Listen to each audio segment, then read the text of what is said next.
students, how are you all? I hope you all are doing really good. So students, today we are going to start chapter name story writing. Story writing में बहुत मज़ा आता है. Story सुनने में कितना मज़ा आता है ना. सो स्टोरी राइटिंग करने में भी मज़ा आता होगा. क्या आपकी कोई इमेजिनेटिव स्टोरी है जो आप कभी लिखना चाहते हो? अगर ऐसा है और अगर ऐसा नहीं भी है तो इमेजिनेशन शुरू कीजिए. इमेजिनेशन हमारे वर्ल्ड को बहुत बड़ा बना देती है. कैसे कि कोई ज़रूरी नहीं है कि हम अपना सारा टाइम जो है वो खेलने में, टीवी देखने में, फ़ोन्स देखने में इंगेज करें. हमारे पास सबसे अच्छी पावर क्या है? राइटिंग की. अगर हम इमेजिनेशन अच्छा कर सकते हैं तो हम स्टोरीज़ भी बहुत अच्छी लिख सकते हैं. क्या आपने हैरी पॉटर्स देखी हैं?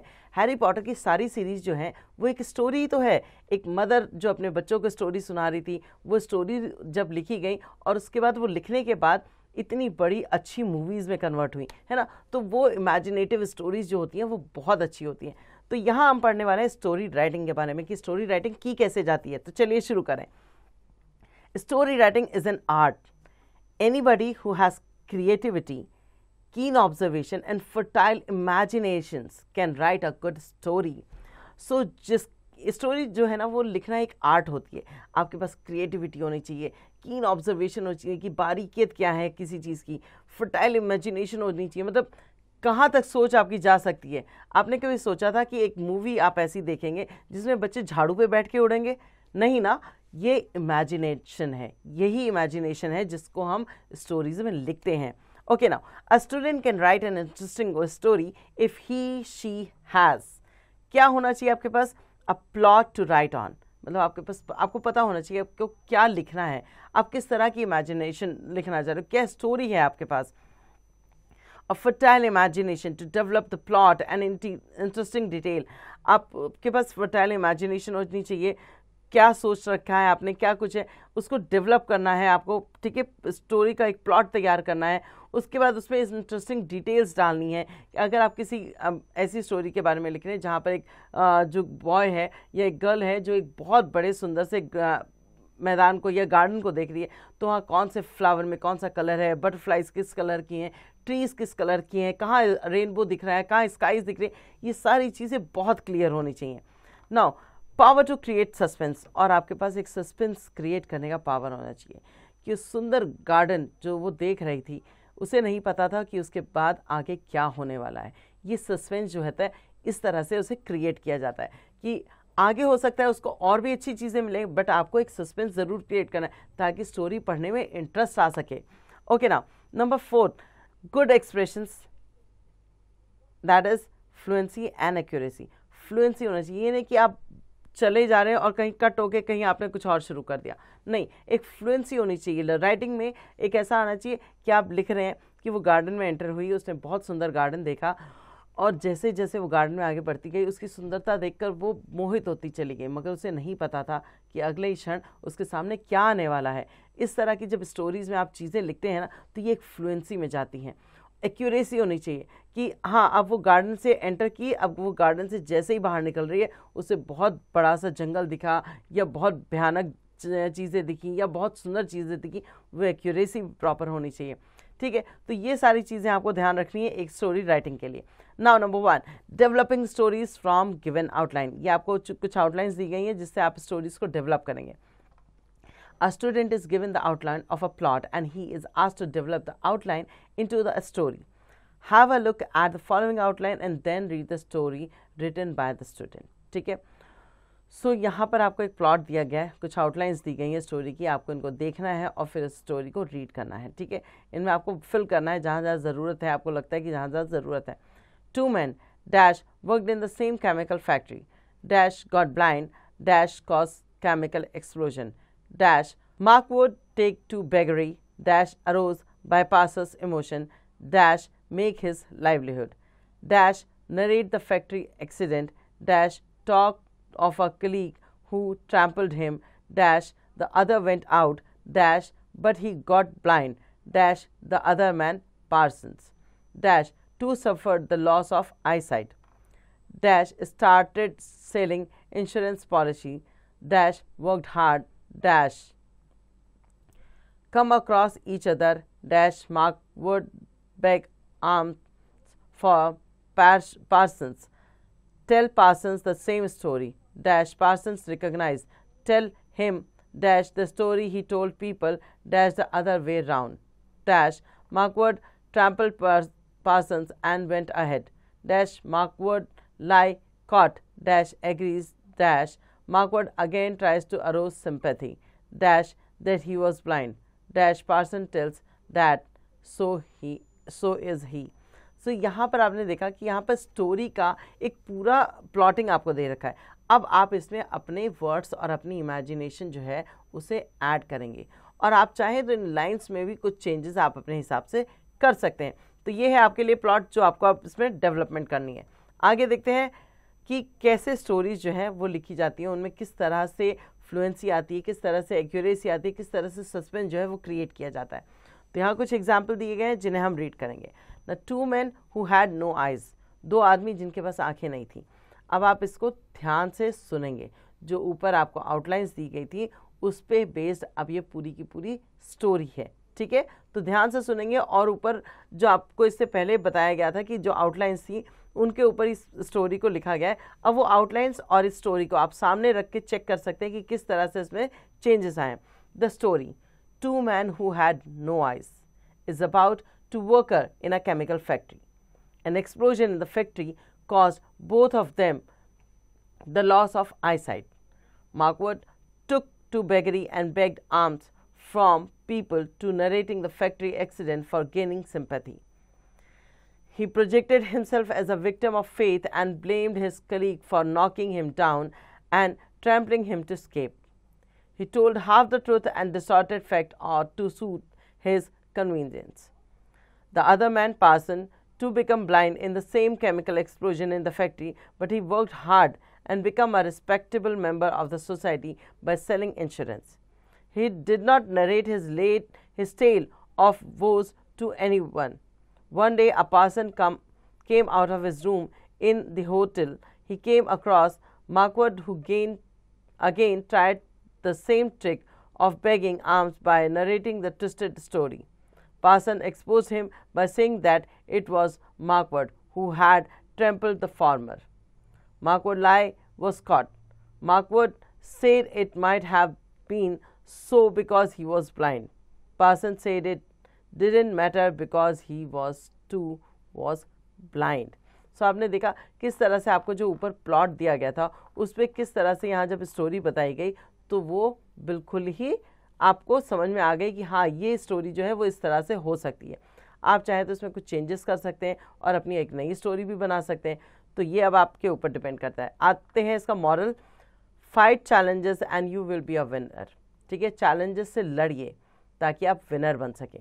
Now the assessment zone, difficulties test friendship. मुसीबतें जब आपके ऊपर आती हैं तभी आपके सच्चे दोस्त का पता चलता है कि कौन आपका सच्चा मित्र है और कौन नहीं। ठीक है, नंबर 1 पे आपको यहाँ पर दिया गया है, two friends Sohan and Mohan dash go to the forest to cut wood dash Sohan brag about his bravery dash both see a bear approaching dash both frightened dash Sohan runs and climb up a tree dash Mohan lies down on the ground dash hold his breath dash pretend to be dead dash bear smell him dash leaves him dash Sohan ask Mohan dash what the bear told him in confidence dash bear gave him advice dash don't trust boastful friends who leave you in the time of difficulties.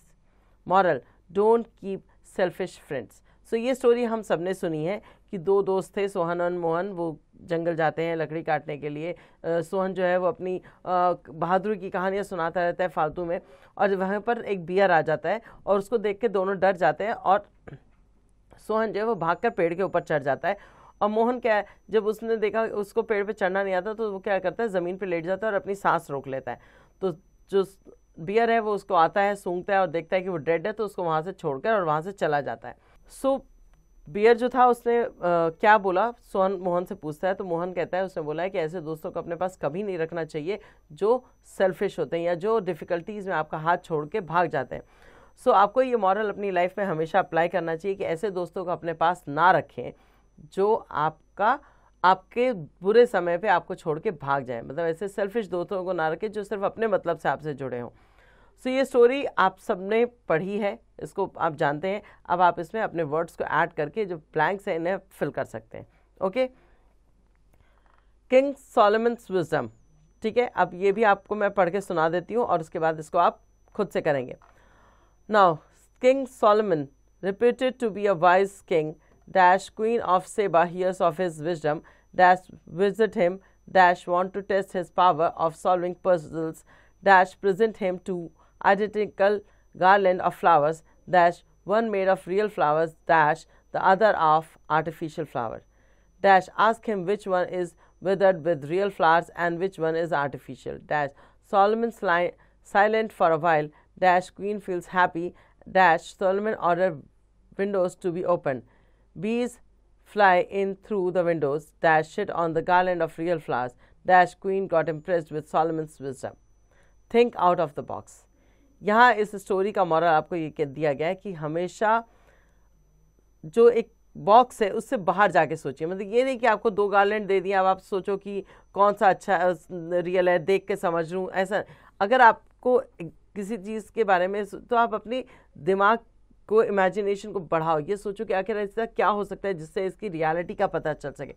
तो think out of the box, तो अपनी क्षमता सीमा से बाहर जाकर सोचें कि क्या और किया जा सकता है किसी भी चीज़ के साथ। ओके, चलिए आगे बढ़ते हैं नंबर सी पर। A thirsty fool, a foolish man dash went on a long journey, dash took along a lot of food, took along a lot of food, dash forget to take water, dash tired and thirsty, dash searched for water, dash reached a river, dash surprised at the fast flow of the river, dash did not drink water, dash a wise saint looking at him, dash said him why he did not drink water, dash replied he was thirsty but how could he, dash all the water of the river, dash saying so the fool left. Moral, take what you need and leave the rest. ठीक है, सो यहाँ पर thirsty फूल की एक story है कि मूर्ख आदमी था, बड़ी जर्नी पे गया, खाना ले गया, पानी नहीं ले गया। उसने एक बहुत तेज बहती रिवर को देखा मगर वो पानी नहीं पी रहा था। उससे एक संत ने पूछा कि क्यों नहीं पानी पी रहे हो भाई, तो उसने बोला, उसने क्या रिप्लाई दिया वो आपको यहाँ पर लिखना है। ये सारी चीज़ें अभी पूरी ऑर्गेनाइज नहीं है, आपको लिखनी है। उसने एक रिप्लाई दिया और थर्स्टी ने, और वहाँ उसने बोला कि मैं प्यासा हूँ मगर मैं पानी नहीं पी सकता क्योंकि क्या पता नहीं। ये सारी चीज़ें आपको इसमें फिल करनी होंगी, अपनी इमेजिनेशन को बढ़ाना होगा। और उसने ये कहकर वहाँ से चला गया। तो वहाँ पर संत ने एक मॉरल दिया कि जो चीज़ आपको चाहिए उतनी लो और जो चीज़ नहीं चाहिए उसको छोड़ दो। ठीक है, तो ऐसा है कि अब रिवर का सारा पानी तो आप पी नहीं सकते, आप जितना पी सकते हो आप उतना पानी लीजिए, पीजिए और बाकी छोड़ दीजिए। तो ये क्या स्टोरी है, ये आपको अब अपनी इमेजिनेशन से फिल करना होगा। Now developing story on a moral. Moral पे स्टोरी कैसे डेवलप की जाती है? मॉरल मतलब किसी एक सीख पर। ठीक है, greed is a curse. Greed मतलब लालच जो है वो एक कर्स है, एक बहुत गलत चीज़ है। ठीक है, once there was a dog named Packer. इस पर स्टोरी बनाई गई कि एक बार एक डॉग था जिसका नाम था Packer. He was very hungry. He found a piece of bone lying on the bank of river. He plan to go across the river to eat it in a peace. From the bridge over the river he saw his own reflection in the water. He thought it was another dog also having a bone. He decided to grab the other dog's bone. He barked at his reflection. The bone from his mouth fell into the river and he remained hungry. He repented of his act of greed. ठीक है, सो ये story आपको बहुत easy है, बहुत easily समझ में भी आ गई होगी। तो कैसे एक मॉरल जो है उसके ऊपर स्टोरी डेवलप की जा सकती है। आगे आते हैं असेसमेंट जोन पे। Right a story on each of the following topic. Honesty is its own reward. Kindness never goes unrewarded. Snow White and the Seven Dwarfs and King Bruce and the Spider. Okay, now developing story from visual input. ये story आप सबने पढ़ी है और आप सब जानते हैं कि क्या स्टोरी है। फिलहाल यहाँ लिखा है once a crow was very thirsty. He flew here and there in search of water. At last he saw a pitcher in the yard of a house. He landed on the pitcher and felt delighted as it had a little water that could quench his thirst. But when he put his beak into the pitcher, it could not reach the water. The water was too low in the pitcher. He felt despaired, but suddenly he thought of a plan. He saw some pebbles lying near the pitcher. He started picking them up one by one and dropped them into the pitcher. The pebble occupied the space at the bottom of the pitcher and the water rose up. he felt happy, he quenched his thirst and flew away satisfied. Moral, where there is a will, there is a way. जहाँ चाह वहाँ राह, जहाँ आप चाह जाओ कि आपको ये काम करना है, वहाँ आपको कोई ना कोई रास्ता ज़रूर दिख जाएगा. ठीक है. अगर वो कौवा आउट ऑफ द बॉक्स जाके नहीं सोचता कि ये पत्थर डाल के मैं जो घड़े का पानी का लेवल है उसको ऊपर उठा सकता हूँ, तो शायद वो प्यासा ही रह जाता. फिर उसको बहुत मेहनत करनी पड़ती इधर उधर पानी ढूंढने की. या अगर मान लो वो मटके के अंदर कूद जाता, पिक्चर के अंदर ही चला आता और बाहर ना निकल पाता, तो ये है थॉट कि आपको जहाँ ज़रूरत होती है, जहाँ आपको ज़रूरत होती है, आप कुछ ना कुछ तरीका ढूंढ ही लेते हो उस काम को करने का. सो ये है इसका मॉरल. नाउ असेसमेंट जोन पे आता है. Develop a story on the basis of visual input given below. ठीक है, ये स्टोरी भी आपको बहुत अच्छे से पता है. Begin the story in this way. A hare and a tortoise were fun. Once the hare was boasting of his speed. ठीक है, और इस तरह से आपको इसको लिखना है. सो होपफुली चैप्टर आपको बहुत इंटरेस्टिंग लगा होगा. आज आपने सीखा एक स्टोरी राइटिंग कैसे करनी है, अपनी इमेजिनेशन को बढ़ाना है, आउट ऑफ द बॉक्स जाके सोचना है, ताकि आप कुछ नया डेवलप कर सको, कुछ नया लिख सको. ओके, सो होपफुली आपको चैप्टर इंटरेस्टिंग लगा हो, समझ में आ गया हो. अब इसकी पेंडिंग एक्सरसाइज आप खुद से करेंगे.